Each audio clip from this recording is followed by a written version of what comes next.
We are live, y'all. Give me 1 second. Let me just post real quick to a couple places. And I got the messages drafted already. So, all right, there we go. Pull up my channel over here real quick. All right, cool.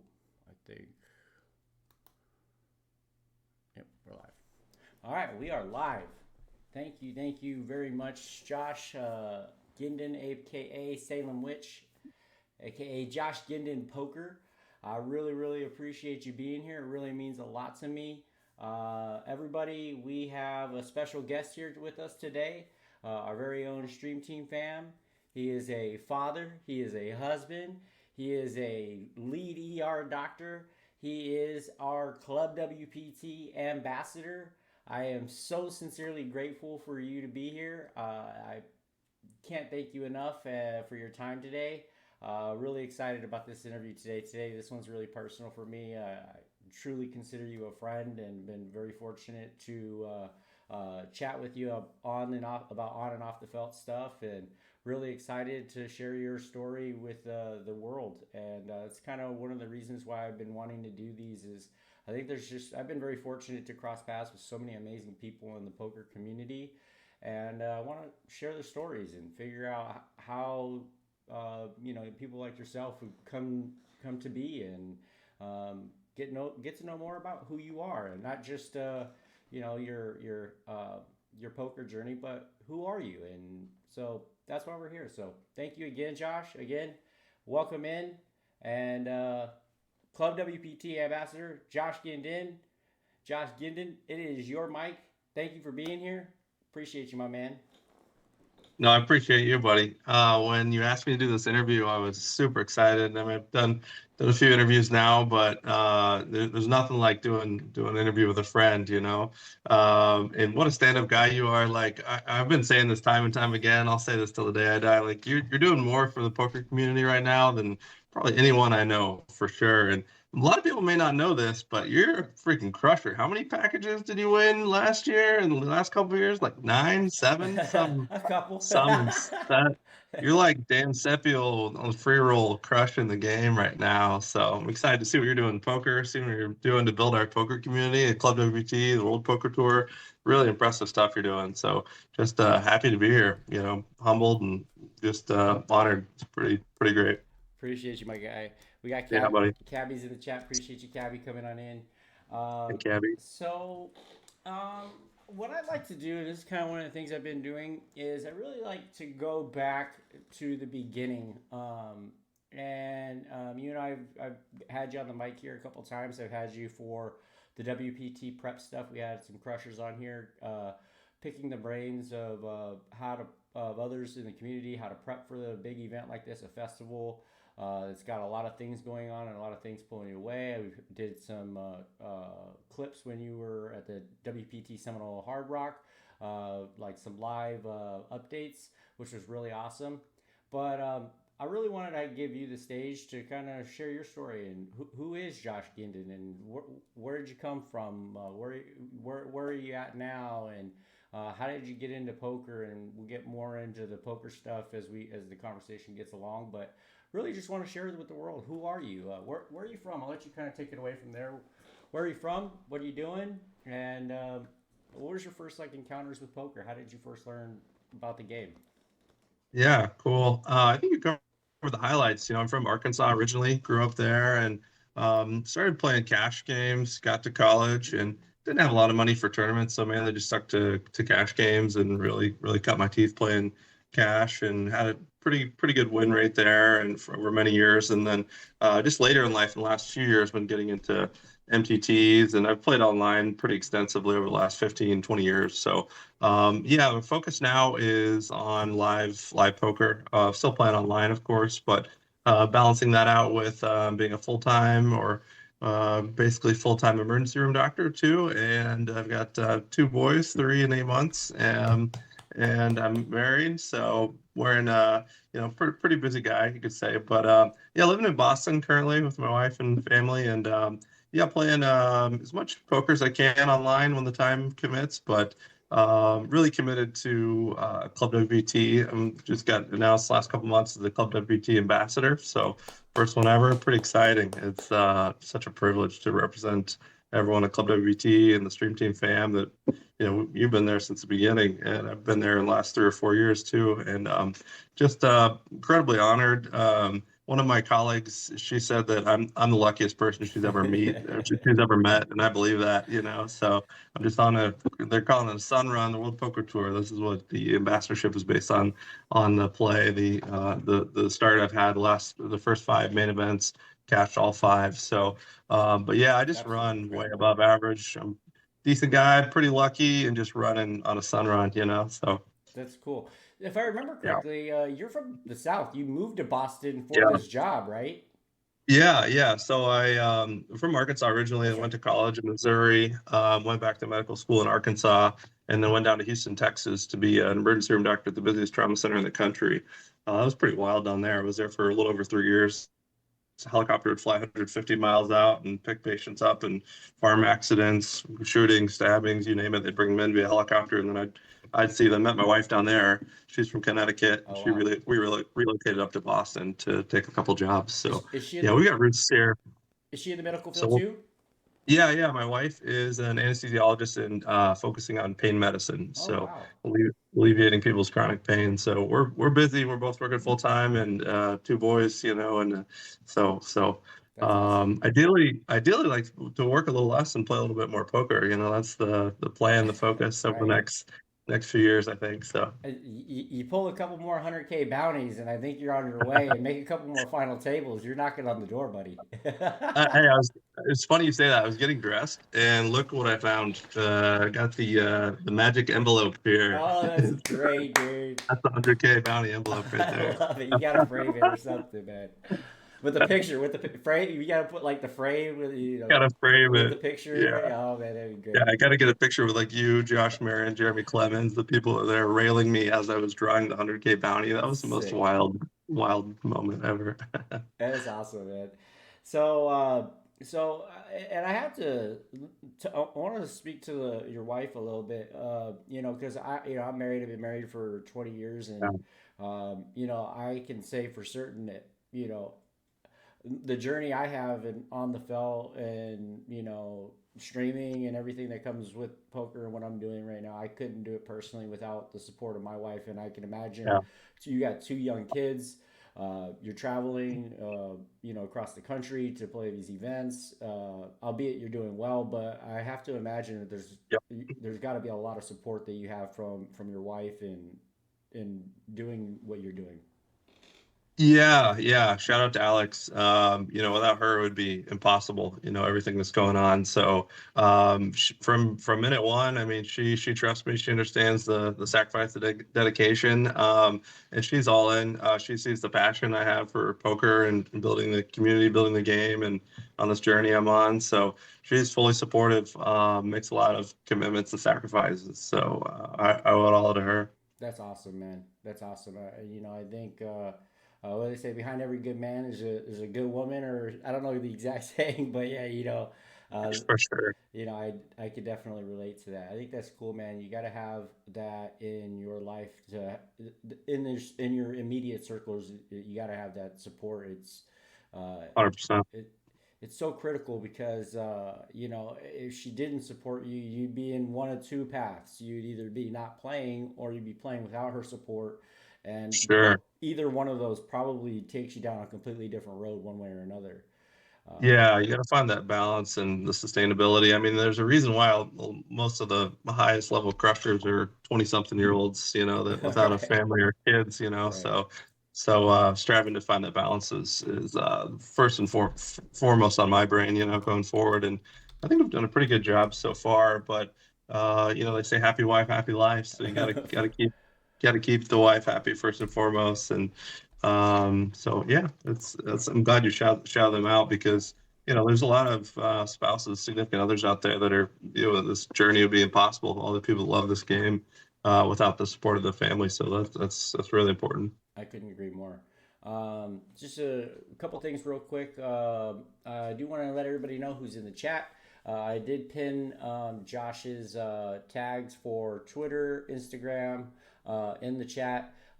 He's at Salem Witch EMD on Twitter. There's a link there. I'm having issues getting the links properly put in here for Instagram, but you can search Salem Witch EMD. Also, make sure you search his new Instagram channel of Josh Guindon Poker. It's JoshGuindon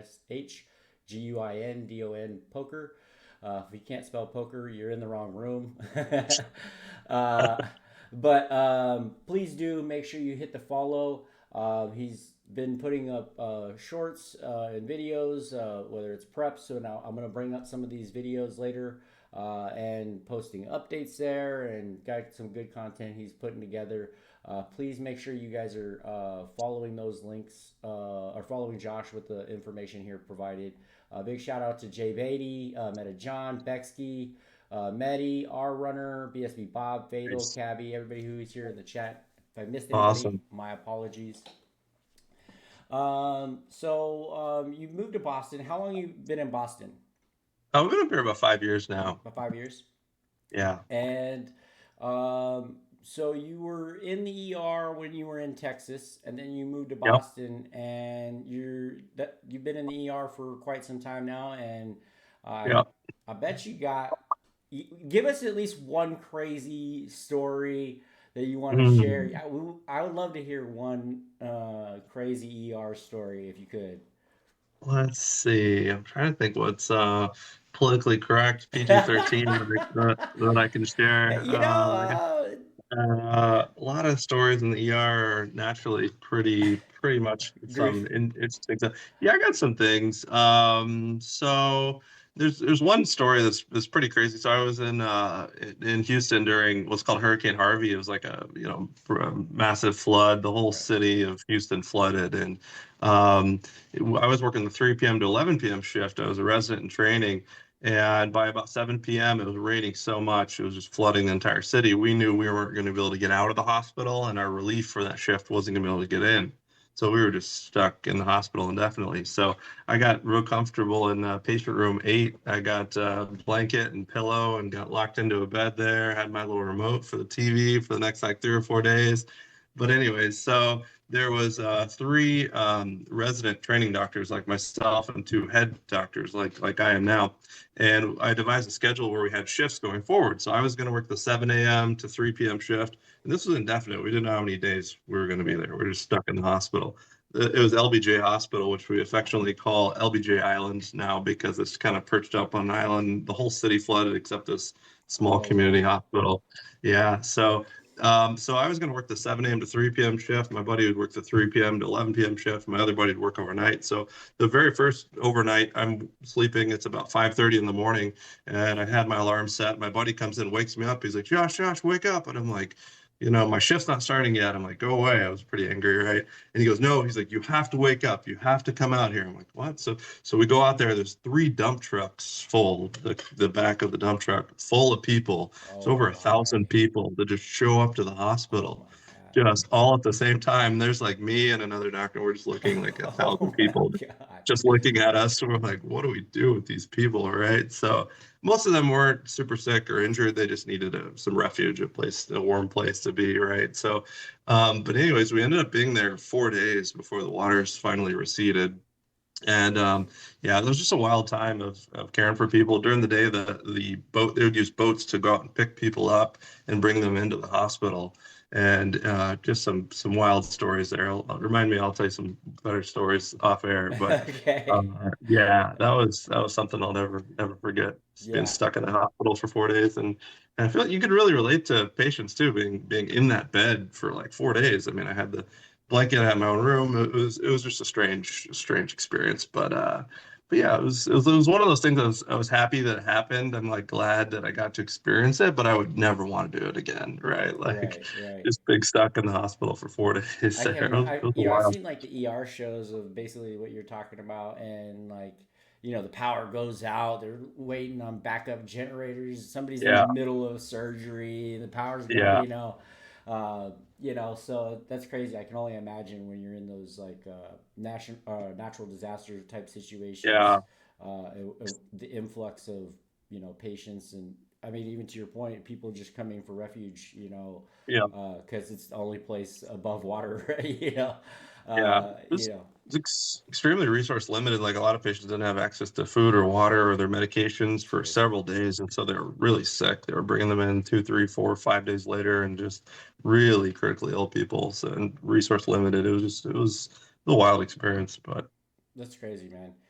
yeah, I think I've said this before about you, man. I think you're a hell of a fucking poker player. But beyond that, I think you're an even better person, and I think that says a lot because I think you're one of the best poker players that I know personally, and I think you're probably 10x the person of you are as a poker player. You're just a really good person. You have a really good mindset. You're just all around a great guy, man. And I'm just very fortunate to have crossed paths with you and consider you a friend. Um, and I think the type of work you do kind of speaks to that. It's the amount of work that you had to put in to become a doctor, and then what you're doing on a daily basis in the ER is, I can't even imagine. Some people couldn't stomach what you're doing, and you're out there, just clocking in, clocking out, and saving people's lives, and like it's just normal, and that's your normal, and I think it's incredible what you're doing, man. thanks, man. Appreciate the kind words. I could say a lot of nice things about you too. And I want to come back to that point about community and what you're doing for our poker community, especially. I mean, yesterday we had the 5 year anniversary of the Stream Team family. Great private tournament. How was What that, a man? day. That was That was fun. so cool. It was so cool seeing everyone coming together here and all the stories over the day, over the years, and to see what we've experienced in just 5 short years and where we're headed with that. It's really incredible. But there were some, heartfelt stories. Those last, two people I can think of specifically, how it kind of saved or changed their lives. This community we have, and I think of you as the pillar of this community and all the things you do for so many people. You don't get enough thanks, and I just want to say thank you for everything you do for me, for us, for our community. It's really incredible. It means a I'm lot, happy to man. know you and super privileged to be your friend. So got a lot of good times ahead. For sure, for sure. It means a lot to me, man. So, kind of transitioning into where you're going, I have to imagine, and maybe I don't want to speak for you, but I have to imagine that working in the ER has to have some skills that translate to being on the felt. It's just absolute chaos, to the story you just shared, and having to needing to have a certain cool, calm, and collectiveness that allows you to be successful to save people's lives. And I think that there has to be something there that helps you translate into the chaos of the tournament poker world. And I don't know, like I said, I don't want to speak for you, but Yeah. what are your thoughts on that? Yeah, I think there's a lot of parallels. In poker, patience and aggression are super important. You got to know when to be patient. You got to know when to be aggressive, and that's in the emergency room. And training to be a doctor for so long, you got to took a lot of delayed gratification. Still paying off the student loans, right? So, Right. yeah, but then when a patient's critically ill, you got to know when to be aggressive to try to save their life. But there's a lot of kind of softer skills too, reading people, assessing the situation, evaluating a complex system situation without all the variables are unknown. So I think there's a lot of carryover there, and I've got like a mathematical background too, so I think that helps me. But certainly my day job, what I do, and reading people too, right? Right. Someone could say I've got this pain, and you have to just instantly be able to kind of try to figure out, okay, are they have something they're dying from, or do they just need someone to kind of hear their story and need a handhold, right? So, Right. which are two completely different pathways. So, yeah, I'm reading people every day, focus on the patient's delayed gratification. I've done that my whole life, and figuring out when to be aggressive. I think that's translated well to help me be successful early on in poker. That's awesome, man. That's awesome. Yeah, And Bexkey is asking about COVID. nice. I can only imagine during COVID. COVID was probably bananas. You probably had limited resources, Yeah, a tremendous amount of influx of people coming in, patients coming in for a myriad of reasons Yeah. that maybe COVID related or not COVID related, and then you have Yeah. COVID issues that could affect their issue that they have. So there's probably a quite the jungle, I would imagine, during COVID. Yeah, it was a brutal time. I mean, for 3, 6, 9 months, it was just absolutely horrendous. The vaccine came out, and we saw people not getting quite as sick. But it was a fear of the unknown. I didn't know if I was gonna get it and drop dead with my young family, right? Right. Because we're seeing people come in with oxygen levels in the 30 or 40% when normally should be 98 to 100%, and I'm seeing multiple people like that a day. It's We've never seen crazy. anything like it. I hope we never see anything like it again. It's basically over. I mean, I haven't seen anyone pass away from COVID in well over a year, thankfully. So, Right. but yeah, it was a brutal time. I somehow I never got COVID during working in the emergency room. Did get it another time outside of the hospital, but yeah, but Probably Vegas, probably poker. might have been during May or might have may been not have during been. poker tournament. May or may not have been during a poker tournament. Yeah. Speaking of COVID, and you touched on the Stream Team Fam, and it's kind of what's the word I want to look for? I don't know. It's the first domino, I would say, at least, that really kind of started the Club WPT Stream Team Fam, that we know it. We talked about it yesterday, but Yeah, you had Matt Savage, Lynn Martin, Tony Duns, Vince Van Patten streaming almost every day, connecting with the community, which I thought was brilliant. yeah, And obviously COVID restrictions got lifted. They got back to their normal, work life for the tour and doing what they hmm do. And then guys like Smithy and several Cavitt and several others that took on the reins to start streaming, kind of kept the fire burning, so to speak, as far as this amazing community that we have. And like you mentioned sure. yesterday, we celebrated 5 years of this community, the Stream Team Fam being together, and what an amazing Yeah, community we have. And I'm for very sure. fortunate that that the dominoes went the way they did, and Yeah, I wouldn't have never met you and everybody here yeah, that's in the chat. I don't think, yeah. and probably would have crossed paths on the felt somewhere, but Yeah, probably not to this degree. Yeah. yeah, Yeah, I think talk about silver linings. I mean, COVID, the pandemic, what a terrible situation, but to see what with our Stream Team family and the community that we've built, what's come out of that, it's really incredible. It's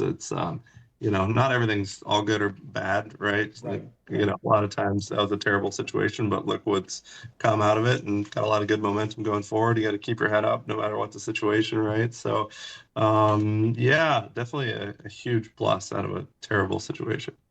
Couldn't agree more. Yeah, I mean, what a fun event yesterday. I mean, Tony Dunst, to see him stop by yesterday, that was so cool, man. And Lynn Yeah. Gilmartin. I mean, think about this. Like, she's in Sydney, traveling somewhere halfway across the world.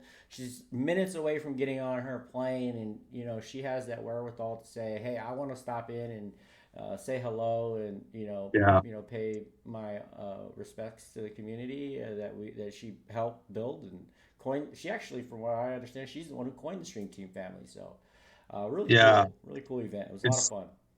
it's interesting you brought that up. It's just something I just thought of. But there's poker. You can play poker anywhere, right? Right. Moneymaker Tour, WSOP, World Absolutely. Poker Tour, Club WPT, whatever. But that first time that I went to the Venetian 2022 and won that first package and played a $5,000 event, meeting the people of the World Poker Tour, that was what sold me on it and kept me coming back. I mean, we could all play poker anywhere, truly, Right. but just I've never met people. I say this time and time again. I'm super genuine. Like I've never met people at an organization, top to bottom. I mean, Adam Pliska to you name it. I mean, Yeah. there's such a great group of people in such an organization. I think it has to do with poker is attracts a certain type of people, fun, like-minded, energetic, charismatic people. But also there's something about the WPT, the World Poker Tour, that's has like a close-knit family feel that I'm really attracted to. So Yeah, and the stream team family is part of that, of course. I mean, that's a microcosm of the World Poker Tour. I'm super honored, privileged to be right in it, to be a part of it. So it's an incredible time. Totally agree. Meta John saying in the chat he agrees. Mojo says Lynn was posting on her stream pics. She would have people send pics, and she would rotate the pics in like a slideshow into her stream. And she's saying that's effectively how the stream team fam name got coined, which is cool. And I want to lean into what you're saying too because I. I say this a lot, and I honestly kind of emphatically say it a lot because I personally mean it, and it's worth repeating over and over and over because I really believe what the WPT does is they really create a friendly and family oriented tour Hmm. that you really Yeah, don't get anywhere else. yeah, Not to bash the WSOP, yeah. I think the WSOP is imperative to the poker sphere, if you will. I think they're doing good things, but I've been to the WSOP circuits. I've been to the WSOP Summer Series. I, I don't know that I've ever once even met or shook hands with a WSOP ambassador or GG ambassador for what it is now. Mhm. Where the WPT, they're always accessible, they're always available, they're extremely down to earth from the Royal Flush crew, like you said, Mhm. to Adam Pliska walking around shaking hands, Mhm. Hermans.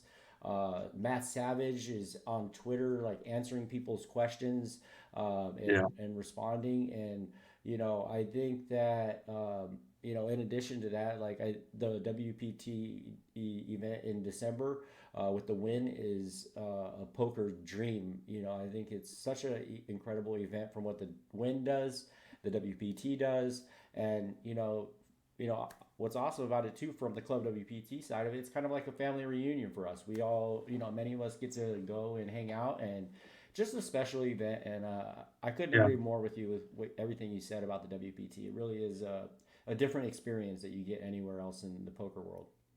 Yeah, I think just the world, talking about WPT and the World Championship at the Win every December. I mean, we could have like three interviews just about the times and experiences we've had at I the know, champs. I I mean, know, talking right? about some stories out of that. I don't know if it might break the internet, some of those stories. We had a couple all night stories, and when I say all night, I mean all night, not just Yeah, figuratively.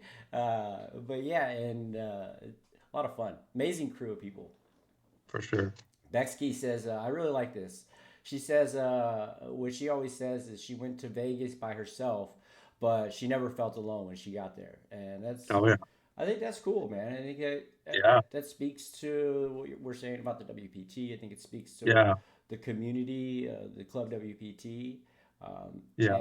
I And would encourage on that token. I mean, I would encourage anyone who's remotely considering it to come out to a WPT stop. The December at the Win is obvious example, but I'm trying to rally everyone to Bay 101 in October. I think that's a cool opportunity to have everyone meet. I've heard, no one's really experienced it. The OG people have, but I haven't. it's hasn't been running for a few years. But I want to get everyone out there. It's going to be bananas. So yeah, but any stop that anyone's at, I would like to have people join me and get out there, But Bay 101 for sure. You going? You going to Bay I'm 101? gonna do everything in my power. I really want to go. I've watched all the WPT episodes from the very first Gus Hansen final table, and Yeah, I the Bay 101 stops just seem to have like a different like electricity, almost like yeah, maybe like a Ryder Cup vibe in right. comparison to golf. Yeah, Like it was yeah, just uh-huh. you would see like on day ones, like the rails on the side were just Yeah, going crazy, yeah, and it just has like a real fun energy. To your point, it hasn't been going for quite some time, and yeah. I know I think Matt Savage started his TD path up there at Bay 101 or early in Uh, his career he was up there, so I know he'll hold uh, that close to his chest too. Yeah, very cool. I'm looking forward to it. Hopefully you're gonna join me. I'm holding you to it. All right, I'll hold me to it. I'm okay with that. I I'm gonna tell got. Poker Wifey you're going. You tell her. Go ahead. Uh, One funny story from Bay 101 that I remember. I can't remember who. Kathy Liebert was a shooting star. She had a bounty on her, and one of the things that they did was you got a shirt with their picture on it, and then they would sign it if you knocked them out, and Mhm, then there was a like a mhm, prize, like an actual prize bounty as well.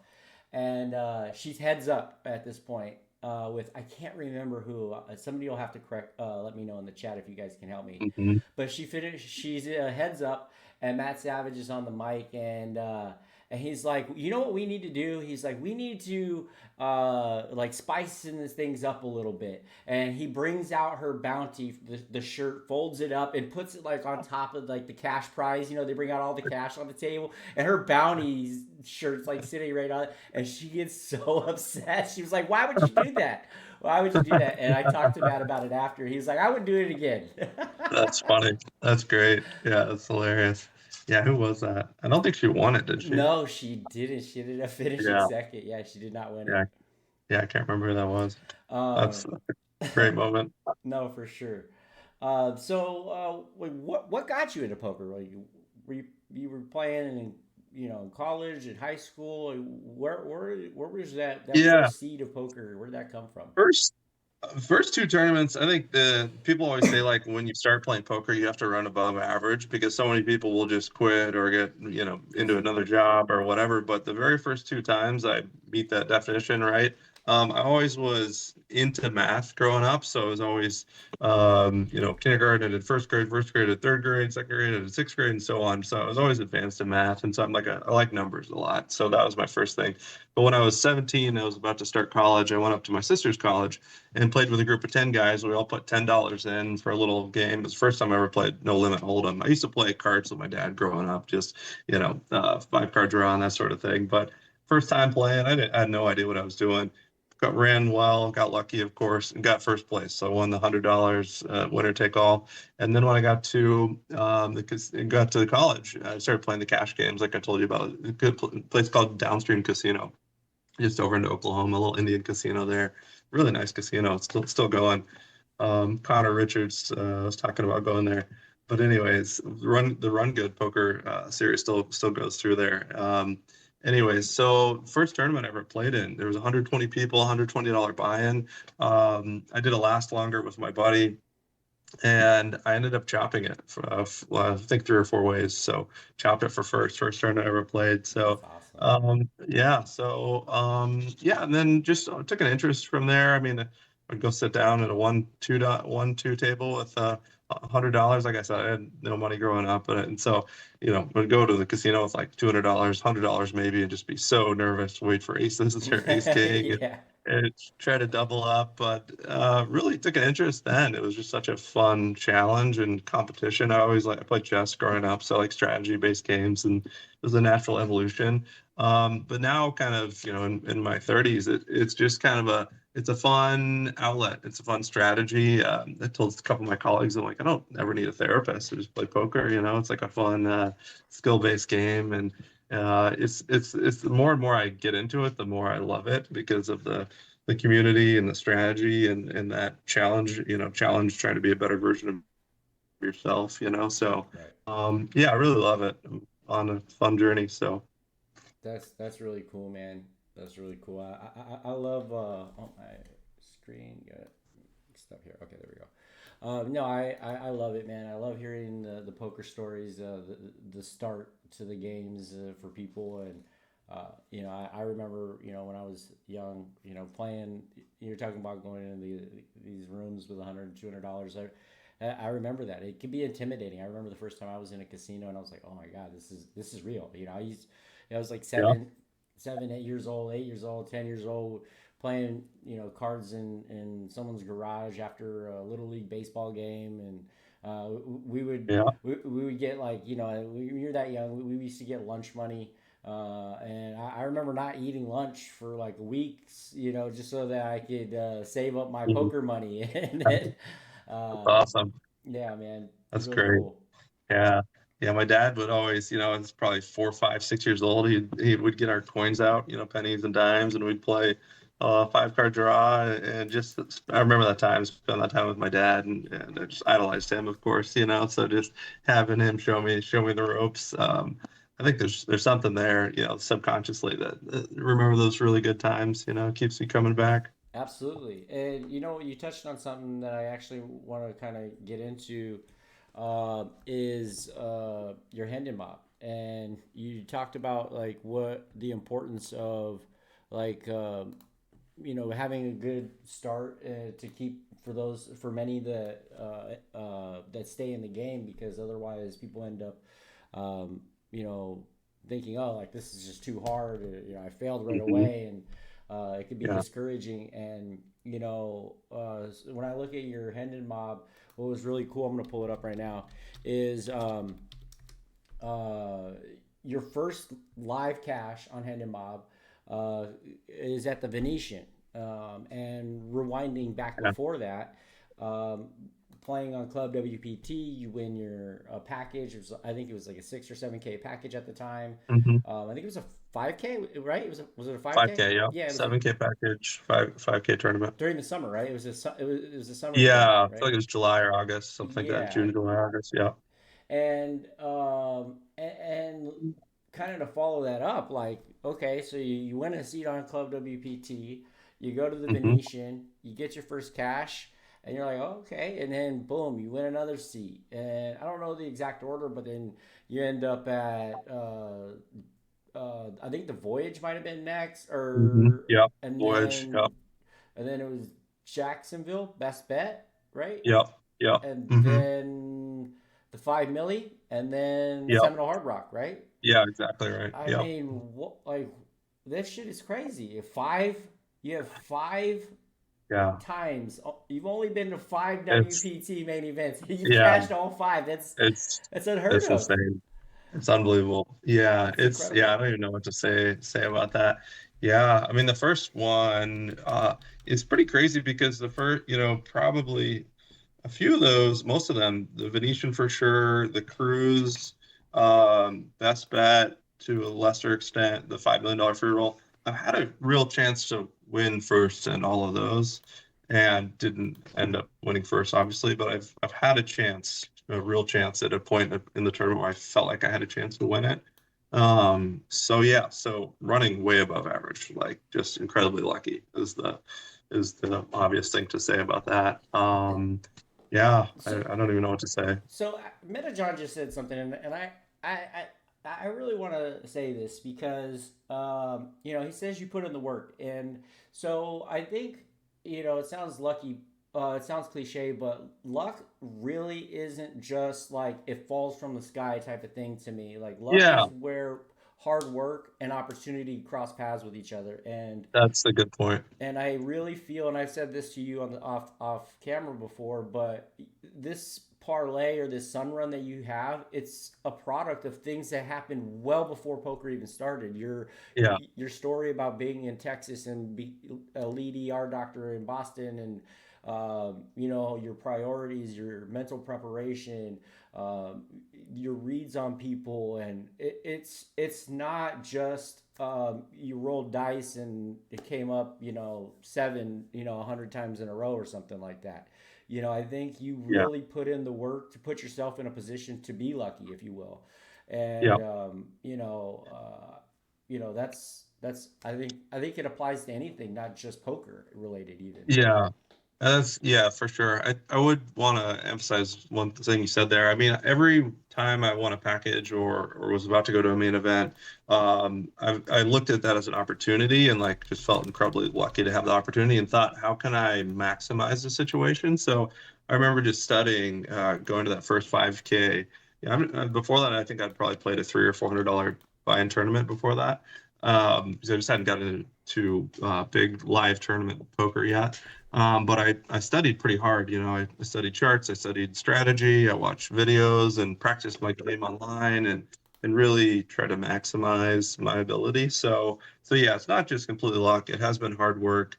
Definitely running above average, obviously. I've been unlucky a little bit too. On the voyage, there was I can tell you at least one crazy spot from each tournament, but on Yeah, the I'd love voyage to there was hear that. 11. Yeah, there's one good story here. So what time I was unlucky. I can be unlucky too, believe me. But so the 11 people left on the voyage out of 293 people, a $5,000 buy-in tournament, WPT main event. We're down to 11, final table of nine. And my goal, I decided, last few tables that I wanted to try to win the tournament. I want to do everything I wanted to do to win the tournament because one of my biggest goals in poker right now as a poker player is to become a World Poker Tour main event champion. So I'm going to do study and work hard toward that goal. But anyway, so there's 11 people left. I had 650,000 chips. It was about 15 big blinds. Most people had about 1 million in chips. Dan Sepiol, who had just come off the $5.2 million win at the champs, he was sitting directly to my left, and he was being pretty splashy, pretty aggressive, like he's kind of loose aggressive player, and he had about 1.5 million chips maybe. So it lips around to me in the small blind. I have ace of clubs, king of clubs. And I got 15 big blinds. He's got probably 30. So I'm just like, oh, dream spot, right? So Right. trying to think like, all right, how can I extract all the value from Dan Sepiol? I'm like, I mean, the obvious thing is to raise. And I was like, I could just limp. I could go all in. That's kind of scared money. That didn't seem like the best way to maximize the situation. So I just limp. I complete, and he within just instantly just jams all in. So it's like 1.5 million of his chips in the middle, and I've got 650,000, 15 big blinds. I'm just like, dream scenario. So I snap call, and he turns over ace six of spades. So and I got ace king of clubs. So 69% chance to have like, third place Piles of money, third place chips. chips, Yeah. piles of chips, guaranteeing myself final table, putting myself a good chance to win it or be a top few for sure. So, anyway, so flop is 987, two spades. So now he's got flush draw and The open ended. world. The world. Oh I'm just my like, just goodness. just crying. He's like, I don't know the exact number, 60 some percent favorite. Just like, this is sad. So then I'm like, well, I'm not giving up yet. There's still hope. So turn is a nine of diamonds. I'm like, okay, pretty good. Now we're about 50-50. Yeah, river was like a three of spades. So he binks the flush. But I was 69% favorite. I lost over $100,000 in equity on that one hand. But anyway, Sheesh. but you got to keep your head up. Some people I think that could have like demolish their spirit, right? But I knew I took a chance because I wanted to win first, and I knew I had to accumulate chips that would give myself the best chance to win first. So I would play it the same way, I think, again, I but like it. I can run a little unlucky too, I suppose. And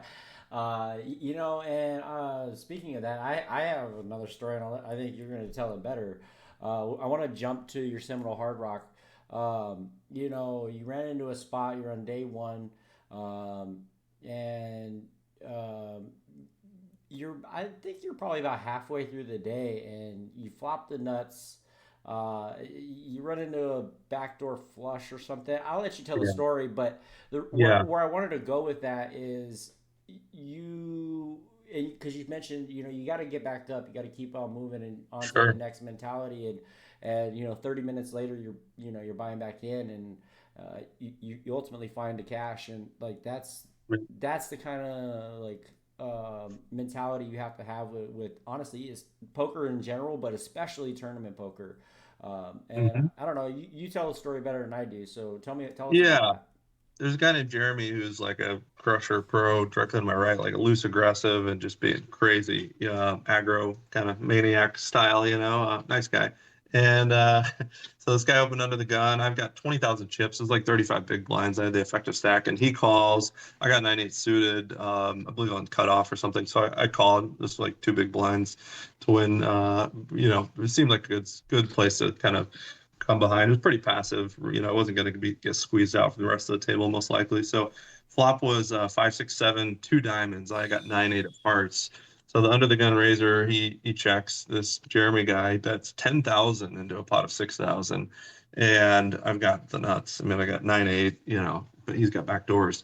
I've only got 18,000 at this point, so I'm like, and I kind of want to entice the other guy in, so I just call.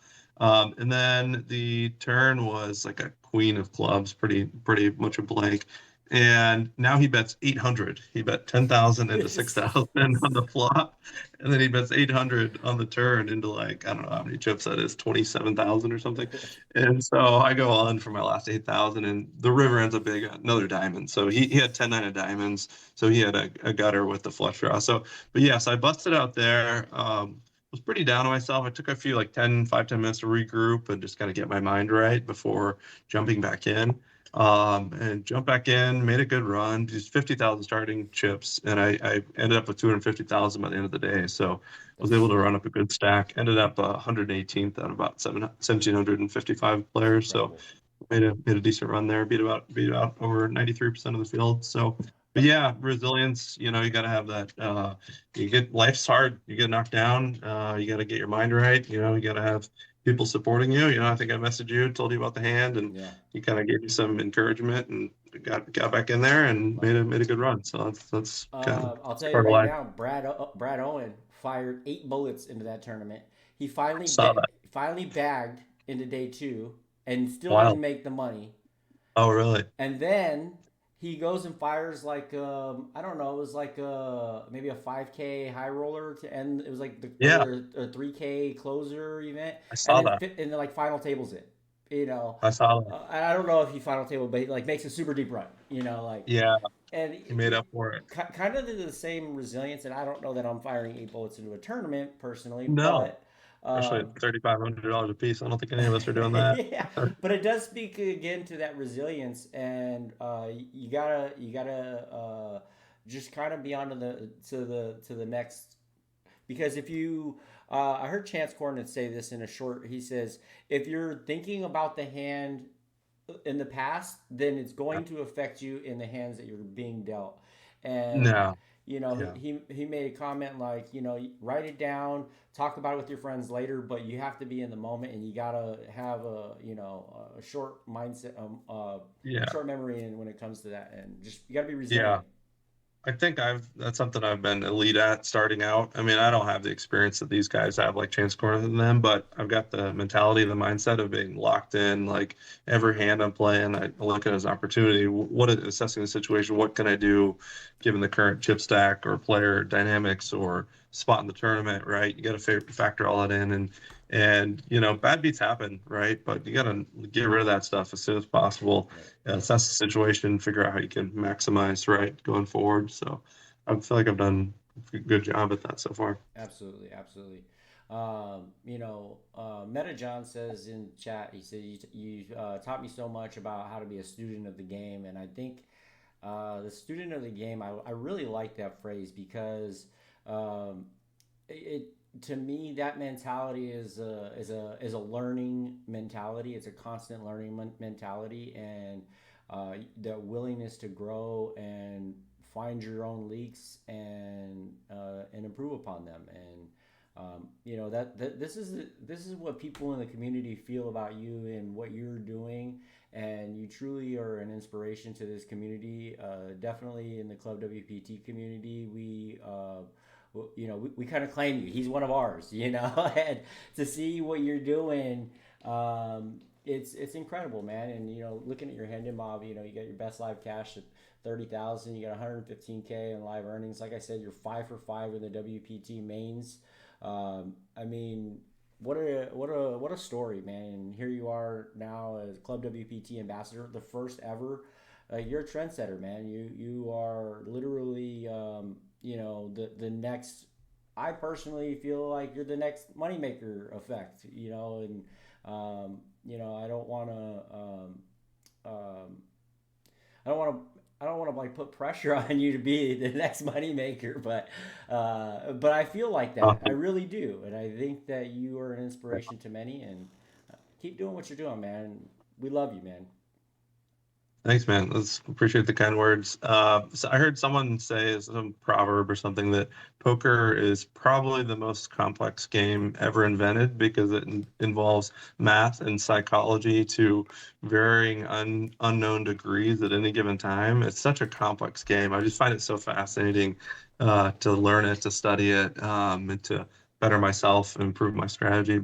And then we get the community and people like you and Stream Team family and just being a part of that on top of that, it's just gravy, you know. So yeah, appreciate the kind words, man. It's being the Club WPT ambassador, it's a little intimidating, right? I mean, it's such a big honor and privilege, like representing everyone. I feel like I could name 10, 20 other people too that could be in the same shoes I am. So being to me to be the first one, it's super humbling and it's an incredible privilege. And I'm going to work hard for the Stream Team family to kind of build up and continue what we have. I mean, we have something great, but to see that grow, right?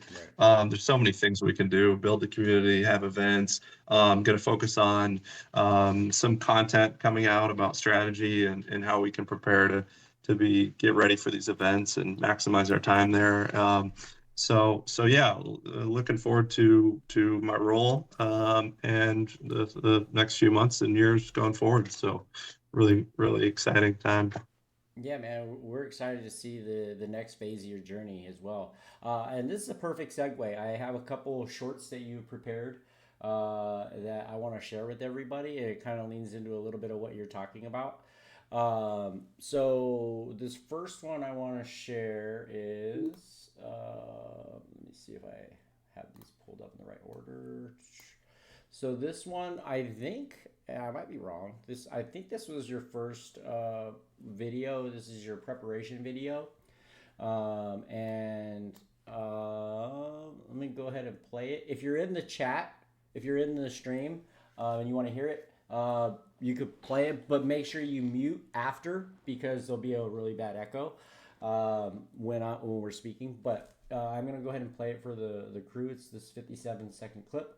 And it kind of really leans into what you're talking about the preparation and what you're wanting to do with these shorts and putting out content. So let's lead into this. Here we go. Josh Guindon Poker here, Salem Witch EMD, the new Club WPT Ambassador. I'm going to be doing a video series leading up to the first Sunrun Bounty live tournament, the Seminole Hard Rock Poker Open. Hold on, I don't have it pulled up. There we go. Let's rewind and start over. Josh Guindon Poker here, Salem Witch EMD, the new Club WPT Ambassador. I'm going to be doing a video series leading up to the first Sunrun Bounty live tournament, the Seminole Hard Rock Poker Open. First one, this is called preparation. So how do we prepare? How do I get ready for a big event like this? I think it comes down to three things. Number one, mentality. You got to have that confidence. You got to have that winner's edge, know that you can compete. You also had to have studied for and get ready for a big event like this. I like to review the GTO charts, know those down cold, have that as a baseline. I like to watch a few preparation video series from Jaka Coaching, Jonathan Little, and Dean Eggs. Also, you need to get your mind right, whether it be light exercise. I'm big on breathing and meditation. Make sure you're hydrated, good food, avoiding too much alcohol. That way we can be ready to compete. So come down for preparation, mentality, study, and get your mind right. Let's go. Love it. Love that. I'm going to lean into a couple of things you said in here, the studying and the coaching and stuff. But before I get to that, I want to show your other clip too. But what I like about this video specifically is you talk about this, and I've talked about you with this in the side chats. You've mentioned it in the streams before, but I think it's so critical, the mental preparation that you need to have. Oh yeah, guys, everybody in the chat, I have Josh emotes in the chat, so have fun with those. I forgot to tell you guys when I started. Have fun with those. Let's light up the chat with some Josh chat emotes. You speak on this a lot, and I think it's so critical, man. I think so. It's so easy oftentimes when we get knocked out of a tournament to isolate the bad beat or the misplayed hand, or which all of these are really, really important, which we're going to talk about a little bit later. But I think there's so much importance that you have weighed in on about the preparation, the mentality that goes into it before you're even dealt cards. And I don't know, you want to elaborate on that or anything else that you'd like to share on that? Yeah, definitely. I mean, poker, people focus on the cards, but it's a mental game. It's mentally, physically draining to be at one of these long series. I mean, you're not just playing one day or 5 hours like you're on Club WPT. Ideally, you want to be playing 12 hours a day for 4, 5, 6, 7 days in a row, or however long the tournament series is. So understanding, the systems behind that, how are you going to get your food breaks, your snack breaks, regulate your caffeine, make sure you get a good night's sleep, make sure you stay sane, right? A lot of people don't think about that when you're going into a major tournament. And so the pros have an edge because they have a lot of that stuff figured out. Now, some of them are cutting down their EV by some things that are going on at these tournament series, but that's a whole other story. But yeah, I just think that it's a mental game, and I experienced that the first time I played at the Venetian. I got 48th out of 1175, but I just remember far into day two, I was just like seeing double. I couldn't count like add 3 + 7. I was just like, what is going on? So I knew I had to focus on that. And so I've done a few things, to ensure that my mind is sharp. I mean, because there's some really big opportunities that come 10, 11 hours into a tournament day where people are getting sleepy, making bad decisions. And if you're sharp and mentally acute, you're gonna have a lot of EV there, right? Yeah. So I think that's huge. Something I focused on and will continue. I can still improve on in a lot of ways. Eating clean food, some meditation, light exercise, not too much alcohol, doing what you can to make sure you're getting 7, 8 hours of sleep. All these things are so crucial at a tournament stop to make sure you've got a good chance to win a tournament.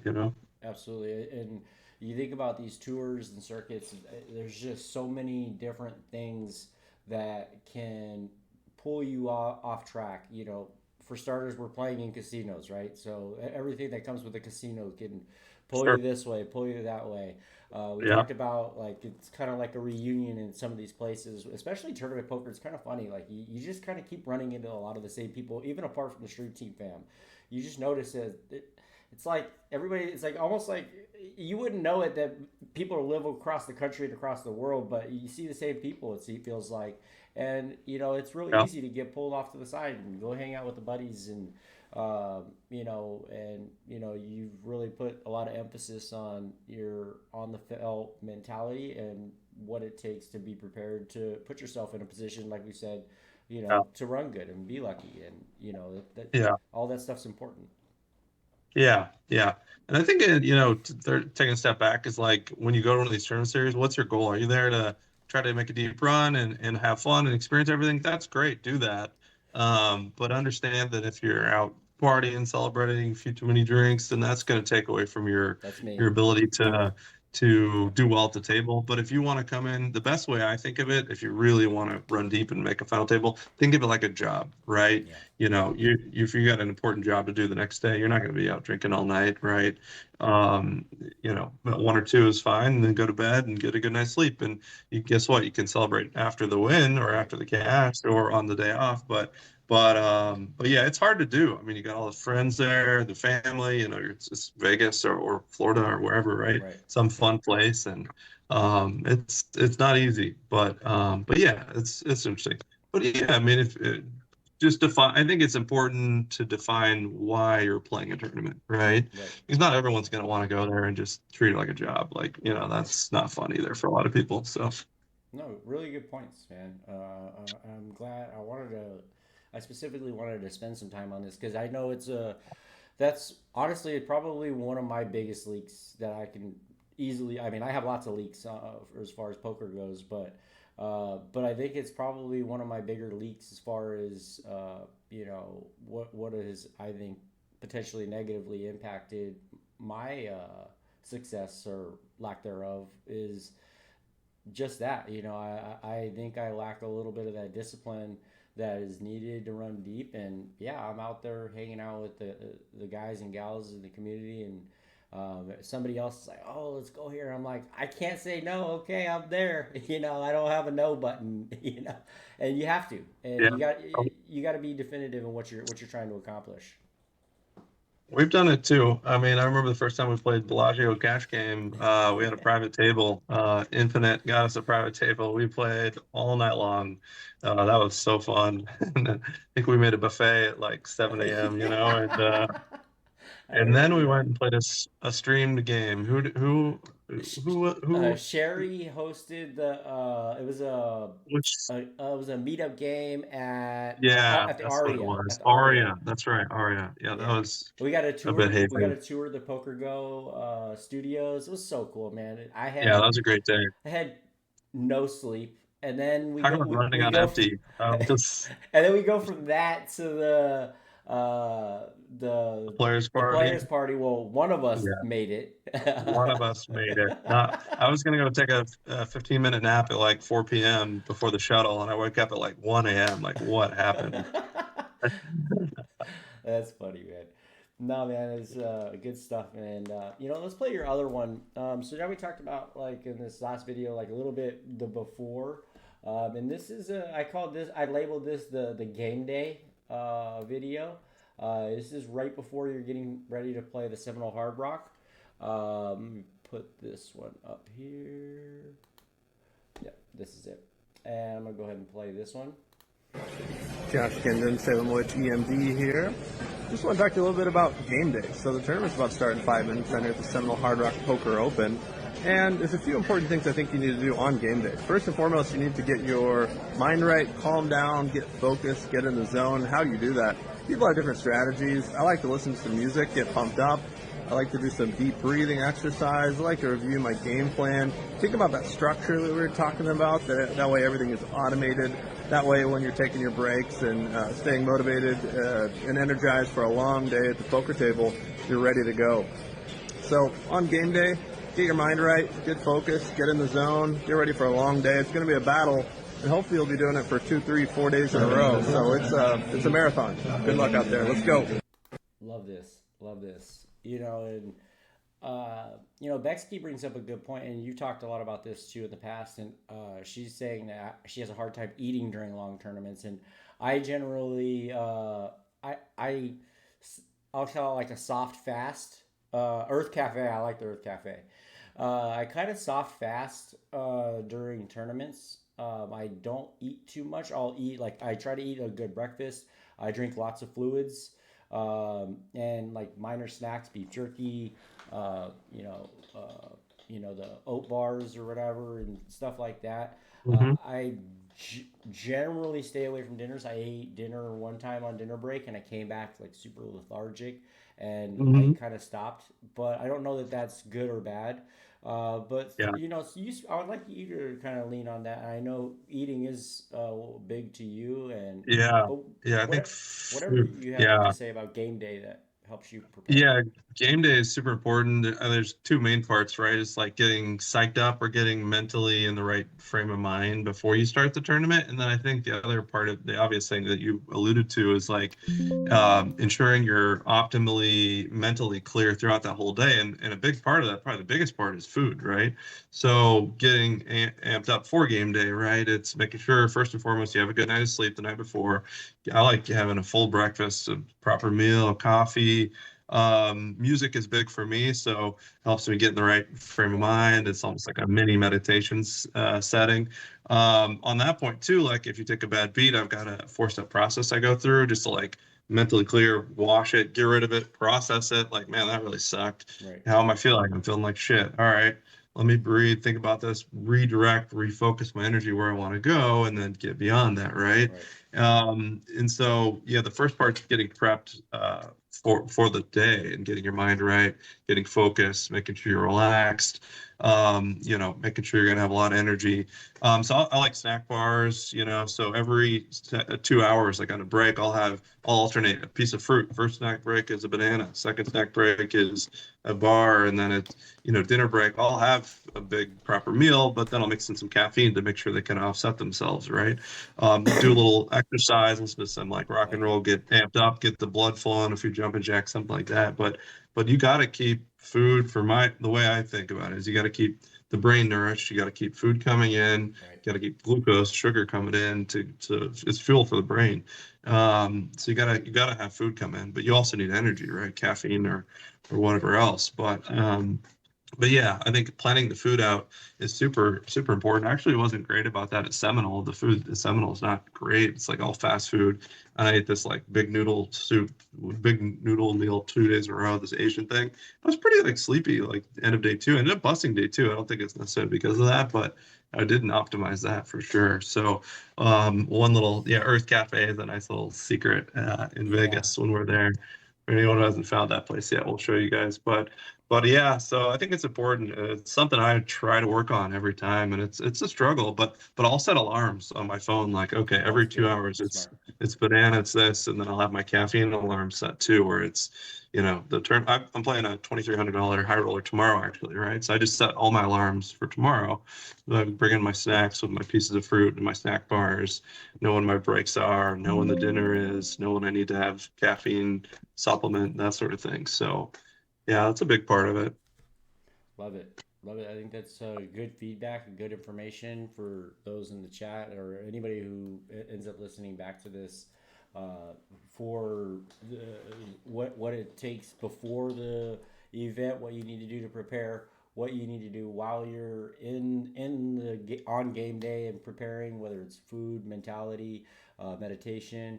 Yeah, Lots of incredible feedback that I think you're yeah, giving. I think it's truly invaluable, the things that you're saying, and I think that this is why I really wanted to spend some time with people in the poker community that I really respect, because I think that there is a lot of value that you bring to the community, and that I think people could take nuggets away for themselves, and so that's why you're an ambassador, man. You're doing it. You're yeah. doing things the right way.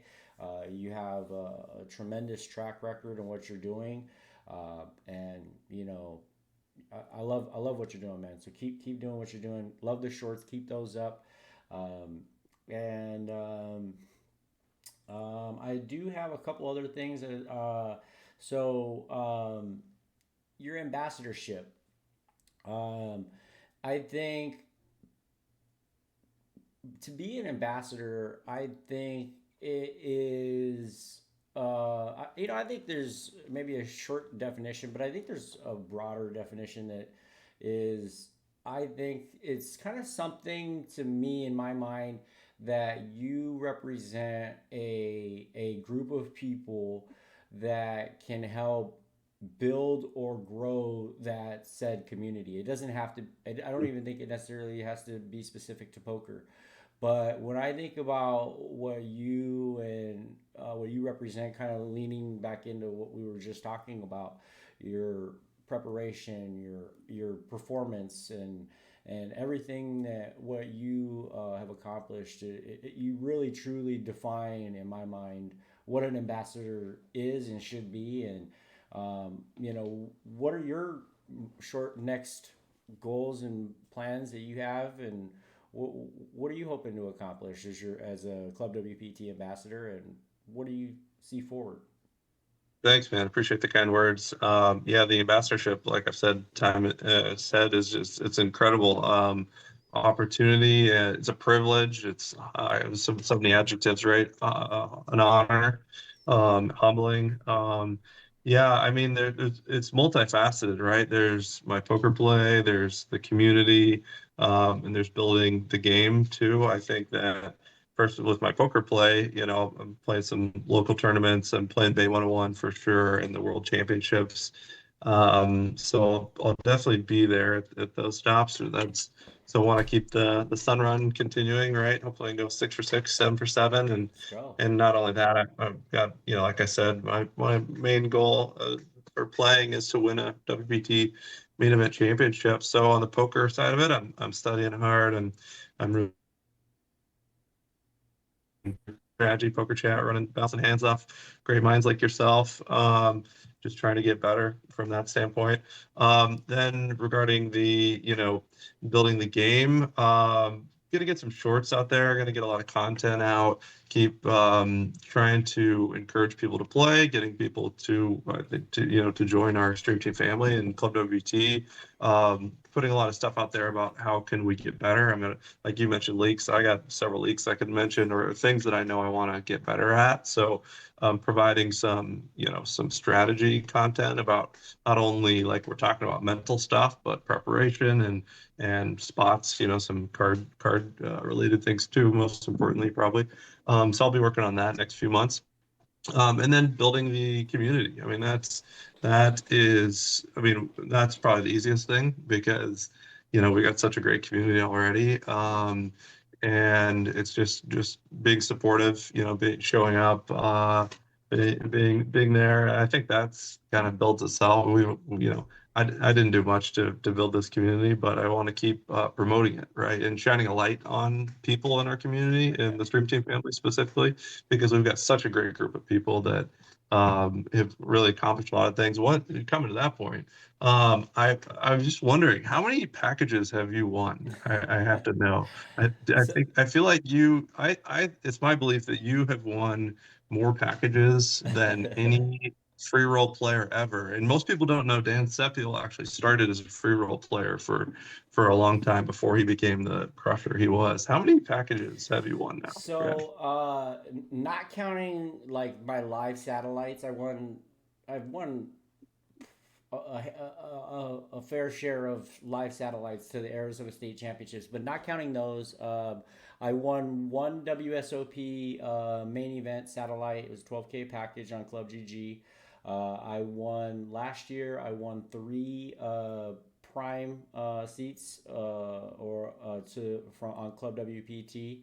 I won. I also won a 12K package to the WPT main on Club WPT, and then to start the year, I actually already won a prime seat to the WPT. So three, four prime seats, main and a main. So I won three, four, was it six prime seats, six Jeez. seats or packages on Club WPT and Club GG, and then like I Yeah. said, I've won some live stuff too. But A lot of those were in very short succession. I remember thinking like, I think you were having the best year of a free roll player ever, and I think that's probably true. But yeah, coming back to, I mean, just continue to grow the community. So but yeah, so all those things. That's kind of the way I look at it. But yeah, I'm excited. And any feedback anyone has, I'd be happy to hear it. And one more I can offer to our group, I'd be happy to hear about it because there's so many things, I'm open-minded. That's something you'll know about me. Like I'm absolutely. all ears. So, but yeah, it's a cool spot to be in. A lot of work to do. I feel like a lot of work to do. So it's exciting. Keep it up, man. I'm gonna wrap up here pretty quickly. I do want to lean into the stream team fam stuff, and but actually, I want to close with that. So before we get there, uh, the study stuff. You were talking about this, and we've talked about the off the felt preparation, as far as like the mental game, physical, and all that stuff, and the psychological effects and what you need to do to help prepare meditation and whatnot. But I want to talk a little bit about the study strats that you have. Who do you recommend? I haven't done a tremendous amount of like GTO solver type study. The majority of my studies is kind of like I was saying earlier about the WPT final tables. I watched a lot of WSOP final tables, just kind of watching players play. There's a few spots and shorts that I can specifically look up for certain hand situations, or uh, who do you recommend? What do you recommend for your stat? What is your study strat that you Yeah. recommend? Yeah, that's a good question. I think there are the game plan or the 30,000 foot view, or I guess the blueprint, I guess you could say. First thing you have to think about, like, are you a charts person or no? Some people, I'd say more than half of people, probably 80, 90% of people, they're like, I'm never going to look at that chart, 169 little squares. I'm not going to remember that. I don't care about that stuff, which is great. A lot of the pros even don't look at charts ever. So you got to decide, are you a chart person or not a chart person? I like memorizing them, like knowing I'm a big proponent of them actually for myself because I like knowing the baseline of game theory optimal and all the chart, what is the ideal range if you're on the cutoff to raise 80 big blinds effective, right? What's the ideal? And then if people are too tight, how can I loosen up from there? So knowing those at a baseline and then knowing how to adjust off that, I think is incredibly valuable if you can do that. I don't think it's necessary to do completely to be successful, but I think for sure you need to have a game plan, study materials that you apply yourself to learn spots, right? How are you going to check raise from the big blind, the correct frequency? And what is your three betting from the button versus the under the gun raise? Like you just have to know some of that stuff. I think in general, as a whole, our family, Stream Team family and Club WPT and coming to the live events, the prime and the main event, I think on general we're probably not aggressive enough, especially from the blinds. One downside of Club WT is you don't get a lot of blinds play because there's a lot of like multi-way action. So I think naturally we're pretty weak at that. That's something I really had to work on. Like, okay, I'm in the small blind. We both have about 80 big blinds. The button or the cutoff or the low jack raises. What hand should I be three betting with? What should I be calling? What hand should I be calling with? Similar heads up in the blind, small blind versus big blind. Or how do you defend your big blind? Should you do 50%, 100%? When should you be raising? All that stuff you think about and upping your aggression for the most part. Because if someone raises you out of the blinds and you've got this wide range for the button, it's really scary. You're like, wow, they must have a good hand. I've got this wide, terrible range. Anyways, but the point is you got to have some way to apply yourself to think about how to get better because there's a lot of ways to get better. I like Jonathan Little, He's poker really good. coaching. Yeah, the tournament strategies. There's an Audible or there's a book or an Audible I listened to. I don't know how many times. Faraz Jaka, I've gotten to know the last few months, and he's a leader in poker coaching, one of the best. Pretty affordable material stuff too, and pretty passive too. You can watch these videos and really glean a lot of stuff. Yeah, I don't think you'd necessarily. I think if you can do the charts, I think that's a plus. I don't think you need to, but you do need to be watching some sort of coaching or strategy video group. Faraz Jaka is probably the best if you want to watch some videos, get some ideas. There's several out there. Doug Polk's got a lot of good stuff that I haven't looked at too much. Chance Cornet's got good stuff. But I like reading Jonathan Little and I like watching Faraz Jaka videos, and then I like studying all the game theory optimal charts. I love it. Love it. Great feedback. For those of you guys in the chat, take notes. Take notes. This guy knows what he's doing. So, take notes. And I agree with you on the GTO mentality of that. It is a really good baseline. You're never going to find a table. It doesn't exist.